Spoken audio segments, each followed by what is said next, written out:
Well, my brother Adam took his first airplane trip out to Seattle for my wedding, and that was his first flying experience ever. And he's a little past 30. Of course, I think my first flight was at 5 years old. It was a birthday present for my fifth birthday. Just in a little Cessna plane, we flew around town, if you will. It was kind of cool. And I didn't really do a lot of flying throughout my childhood, but then in later years, in doing a lot more work around the country, I fly very frequently. I fly enough that I have frequent flyer miles on just about every possible airline out there. So I've traveled by air a lot. I'm kind of used to it now. I still do get a little nervous when turbulence hits and starts getting a bit bouncy. Not as bad as I used to be, certainly. But I think there are things that the travel industry, in relation to air travel, could do to make the experience potentially better. Other than, jacking up the rates, which is seemingly inevitable. Technology is going to continue to advance, and so we've come up with a few ideas here about what the future of air travel might look like. And a given, I guess, for some of us geeks is that outer space, we're going to be there. And I don't mean we're going to fly to the moon. We're just going to, take our crafts higher and higher and higher. And in doing that, we're able to get to our destination a lot sooner. So that's probably going to happen quicker than anything else in here. A second point, and this may actually be available today. I've never really seen one. A luggage tracker. I mean, I can't imagine why you wouldn't want to have something like that inside your luggage at any given time to watch where it's at. I suppose you could plant a GPS in there as long as it was able to be remotely tracked to watch your luggage go. In fact, it'd be kind of interesting to have a broadcast of it. Of course, I don't think they would allow you to do that since it's some kind of signal. But to then watch or let other people track you or your luggage as it goes from point A to point B. And it'd be neat to throw in like a luggage tracker into a suitcase that you had lost, and it may actually have been stolen. You'd be able to find it a heck of a lot quicker if it was tracked and the person who had taken it did not necessarily know that it was tracked. So if that technology's out there, I'd be interested in knowing about it. And certainly if it's not, there's an invention for you. Here's another thing that I've only had once, and I appreciated it. Internet access. I was on Connection by Boeing Flight, which is a program that no longer is being developed or pursued. But we flew around. It was like a test flight. We flew around Mount Rainier, and it was amazing. Oh, the views were amazing. But the internet was just free flowing, and I had Skype conversations with people, and I didn't do live streaming because that wasn't available at that point. But it'd be nice to have internet access and some kind of charging station, so you didn't have to worry about packing up your battery. Even if they gave us like a USB port to power things with, you could have your iPod going constantly. You could have a PSP going constantly.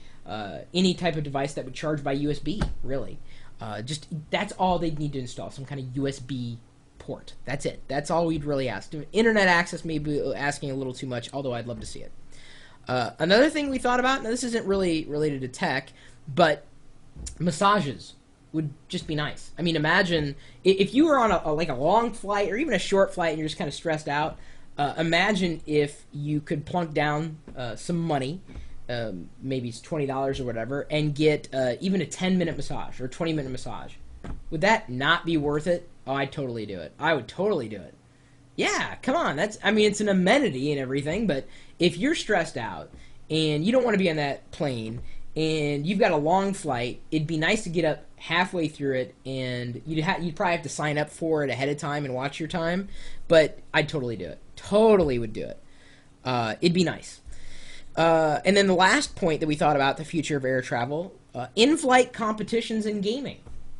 I mean, you're not going anywhere. There are probably other people on the plane who either have devices or, if they had a controller at their seat and you had a controller at your seat and you're playing an Xbox or PS3 or a Wii or whatever and playing competitively, why not? Why not have a LAN party on the plane? I mean, if you wanted to opt into that, you could sit in that seat or whatever and then just have fun on the plane. You know, that one of the best flights that I ever took was one of the longest flights I ever took of red eye between here, Seattle, and New York on JetBlue.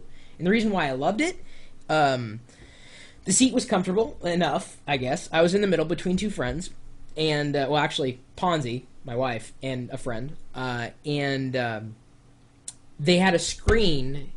Everybody had their own television screen, and it pulled in a satellite television. And it was the longest flight, but I was totally sucked into the content. Like, I was just in. I was like, this is great. This is great. And I've been on flights that have been just as long and have had nothing in terms of mindless entertainment. But anyway, I really, I know prices are going up because of gas and just the cost of travel, and, the whole industry is just, it's in trouble, and it really needs to concentrate more on consumers. Because, if given a choice between spending a lot of money or not spending as much money, and either postponing a potential trip or, routing around, your existing plans because of the cost, especially if there's no benefit to you. I mean, this is just, to me, it's a no-brainer. You can't raise prices without raising expectations as well. And I've just seen the opposite happen. Prices have gone up, expectations have gone down. It's just not a good situation. And that kind of adversarial relationship just doesn't create good vibes. And some of these fixes can be simple, potentially expensive. I mean, how much is a masseuse going to cost you? I don't know. Be nice to have. And I don't mean just for the first class people. Be nice to just have one class. Wouldn't it? Anyway, if you've got any thoughts on the future of air travel, feel free to pass them along. My email address is chris@pirillo.com. Of course, you are more than welcome to leave a follow-up comment here to this blog post.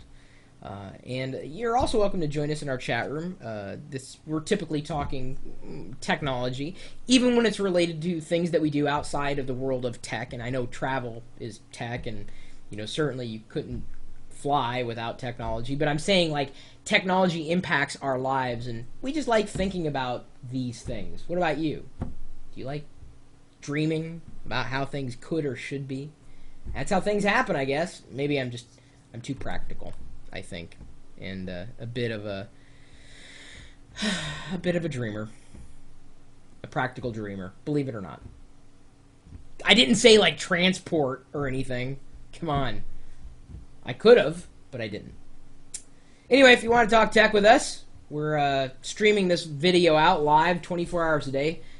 I am. This is a video feed that we're recording live and capturing and then throwing onto the web, because we're streaming on the web. I'll shut up now. We're at live.pirillo.com. Will you later.